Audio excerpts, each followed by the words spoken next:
Good morning. Tina Squire here, speaking to you today from Dartmouth, Massachusetts, from the bedroom of my friend's son. I spoke to you from here in April and didn't expect to be here again this July Sunday, but airlines are not always predictable these days. When I thought about what to speak about today, someone suggested, do that great childhood essay. Share what you did for your summer vacation. And I want to thank you all that I have had such a good break, kind of in a perfect way, seeing many people I love in a beautiful place. I got to kayak with loons, watch water ripple on a lake, and see friend after friend. I came here in late June because this friend's memorial service happened then.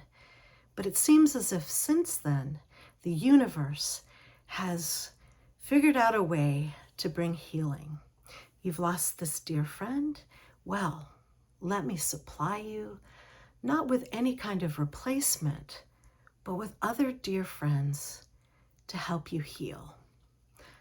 My sister and sister-in-law saw I was going to be here. I haven't seen them in 3 years. I got to spend time with them. A good friend from high school planned to come up and see me as well. But then person after person saw on Facebook that I was in New Hampshire, and they looked me up. My cousin in Australia saw that we were here, and we saw her daughter. A friend from seminary who lives in Louisville, Kentucky, was in New Hampshire. It looks like you are too. We met for lunch in Massachusetts. Another friend from seminary did the same thing. Someone I've known since I was 5 noticed. Oh, those look like familiar birch trees. You're not in Arizona. This is a friend that I lived with in Moscow and Australia, and our fathers served together in Vietnam. She's a foreign service brat, and she married an army man. And so we weren't as close at 5 and 15 as I think we could be now. She is feisty and interesting, and we've had similar life experiences. So I started thinking about friendship, since that was definitely the theme, unexpectedly, or perhaps expectedly, of this trip for me. Of course, there's a lot of research about how important friendship is, that we live longer, our immune systems are better, we survive the loss of a spouse better if we have other friends.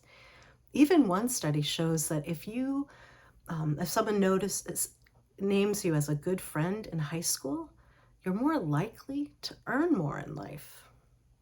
Very interesting. But we also know the solace that kind of connection brings, the actual qualitative feeling of what it means to be connected to others. So I just wanted to talk about that and celebrate that today. What is a friend? The Globe reporter, Billy Baker, was approached by an editor who said, I want you to do an article about this question. Why are so many middle-aged men so isolated? And Billy was a bit offended. He thought, do you think I'm middle-aged? And do you think I'm isolated? And as Billy thought about it, he realized he was. He had just gotten a call from a dear friend who let him know, as sort of an aside, that he'd just moved to Vienna. One of his best friends had moved away, and he didn't even know. And he realized how he had made work and his family his priority, and that there was never time for friends. He worried that he was going to slide into this terrible slope of bad health and disconnection and isolation. So he started studying it and thinking about it. One day he heard Mindy Kaling on a TV show talk about how best friends are not a person, they're a tier. And they are a qualitative condition, not people that you specifically always have had forever or just a very few people, but it's the way that friendship develops. A psychologist named John Townsend, writing with Henry Cloud, talks about BFFs and best friends as people who you have a qualitatively good relationship with. It doesn't mean you only have one, but you have people that you like, you spend time with, and they know about you and you know them. And those tend to be really good friendships. And best friends, according to Cloud and Townsend, are those with whom you're vulnerable. You hand them the key to the core of who you are. They can open the vault to your inner being. They have a power to guide you and heal you, and sometimes carelessly hurt you. But they are this qualitative creature in your life. I think a good friend is one who sees you and values you, helps you actually like yourself more.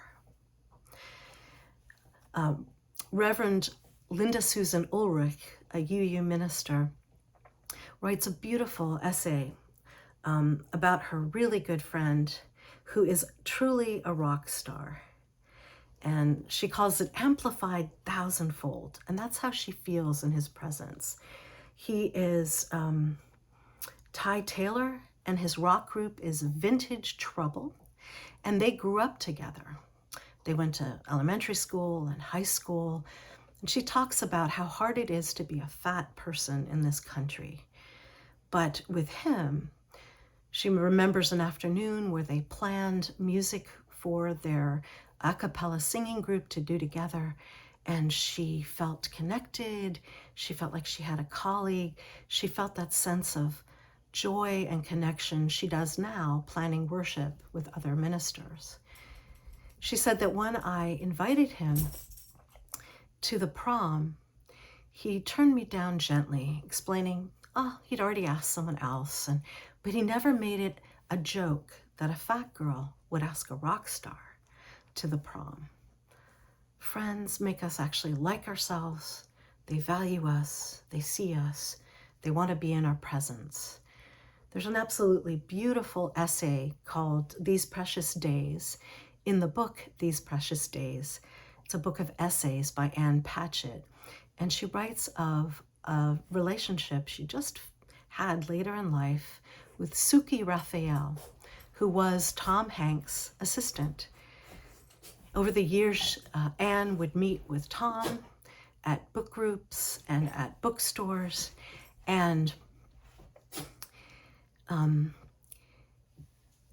but in the background there was this wonderful, beautifully dressed, tiny presence of a woman, Suki. When she finds out that Suki has pancreatic cancer and that there's a trial being done only at her husband's hospital in Nashville, and that her husband can get Suki in that, she invites Suki to come stay with her. And Suki stays there for a while in her finished basement. And when it comes time for her to go home again, Suki says, "But I like myself here." While she was there, she was able to take up art again. Over the years, Suki had been studied bats at a zoo, traveled with Tom Hanks and his wife Rita, and had always loved art but never been able to really pursue it. But in the quiet of her chemotherapy and during the early stages of the pandemic, she could paint and like herself again. There's another moment where Ann Patchett writes, talking to Suki about the things that are concerning her, we never fully know what someone else worries about. So there's this wonderful balance in friendship, I think, between being seen and being loved and feeling valued, but also accepting that we may never fully understand the other. I think there's a difference. It's very isolating when you understand a dear friend has very different values from you. That can be hard. That can be a deal breaker. But just that they're different and you don't fully understand them can be a time of wonder It can open your eyes to something you would never have seen through the life of this other person. Rainer Maria Rilke, the German poet, writes beautifully about that kind of connection and separation we have in really good friendships. He writes, for one human being to love another, that is perhaps the most difficult of all our tasks, the ultimate, the last test and proof, the work for which all other work is but preparation. I hold this to be the highest task for a bond between two people, that each protects the solitude of the other. And he writes similarly about marriage. The point of marriage is not to create a quick commonality by tearing down all boundaries. On the contrary, a good marriage is one in which each partner appoints the other to be the guardian of his solitude, and thus they show each other the greatest possible trust. A merging of two people is an impossibility, and where it seems to exist, it is a hemming in, a mutual consent that robs one party or both parties of their fullest freedom and development. But once the realization is accepted that even between the closest people, infinite distances exist, a marvelous living side by side can grow up for them. If they succeed in loving the expanse between them, which gives them the possibility of always seeing each other as a whole and before an immense sky.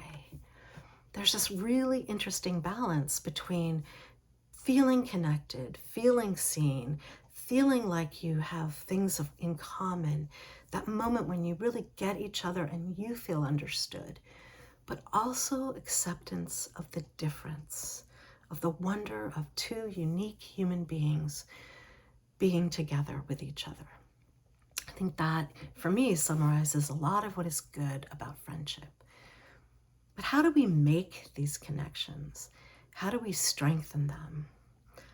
Facebook is blamed for a lot, but obviously in my case, it reunited me with a lot of people. How can we do that? So Billy Baker, the Globe reporter, goes out to see how he can reestablish and make new friends because he's isolated and clearly going to die an early death. And he discovers an older man who has something he calls the Wednesday night. Every Wednesday night, when he can, he meets with a group of male friends he has met with over the years just to do something, anything, every Wednesday night. And Billy starts out to do this with a group of men, and the pandemic shuts it down. And in the end, he only has 3 strong, new, good friends. What a failure. As Billy points out, just showing up and trying something can be really valuable. What's also really interesting is how men and women may do it differently, but I think they're 2 sides of a coin that both men and women need to do. So Baker says in studies where people actually are filmed, men tend to stand side by side, women talk face to face. Men need an activity together, women need to sit down, and his wife can pick up the phone and connect. But I think both work. As he describes doing things with men, planning for a marathon with a good friend, they end up talking together as they ride to the marathons, and as they plan their workouts, they actually talk. Women who start walking together sometimes end up talking together. You can do both. And very often when you are close, you find an activity of meaning for you. Most important of all is just to try to reach out and show up. I can think of 2 people who were kind of connection gurus for me. One was Imogene Ray. Imo was pretty extroverted. She clearly got energy from being with other people, and she cared about people. She would ask me, what happened with this family member? What did you decide about that? And I'd forget, I'd actually shared something pretty arcane that she remembered about my life. And while she was in Haven in the nursing home, she noticed the people who took care of her, found out about them and their families and their stories. She was genuinely interested. She didn't just listen, she actually shared with me the amazing people she'd met. She loved human beings. She made them feel loved and seen. She created greater connection even while in a nursing home. But my second relationship guru is a very introverted person I've known all my life. He's an adopted cousin. When we were younger, he's about 5 years older, I found him scary and hard, and I didn't like him. But then when I went to boarding school, I would stay with his family for vacations. We started to talk. We lived through a few things together, and I started to meet his friends. He had a group of really good male friends from high school, and his connection to them and my meeting them over the years has meant something to me this month. Several of them have appeared, taken me for boat rides, shown me histories I didn't know about. And my friend himself was always really good at reaching out, even shyly, to people. My mother had one first cousin who ran an antique store that was often kind of a junk shop. And this friend, no relation to her, would go in, talk with her, and try to buy something just to connect. He just kept trying. He and his wife have taken up something that was started by our grandparents. It was called the Chowder Club, and it would meet once a month. And now, once a month, the third Friday, in their big barn with the windows open because of COVID, people gather, not just from the Chowder Club, not just the grandchildren, but all sorts of people. And I was able to see there people I've known all my life. And they do this every month, very simply opening up the doors to their finished sort of barn, and people bring food and drink and gather. We just have to try to show up in ways we can, as introverts, as extroverts, as shy, as not so shy, trying to be vulnerable where it is appropriate as we slowly connect with one another. So I invite you to make a plan, a connection plan, to reach out to people you love on the phone, to do a project with somebody nearby, to reach out to people in church, to take on an activity that standing side by side with someone else will bring you closer. It's so important for our very hearts and our very being.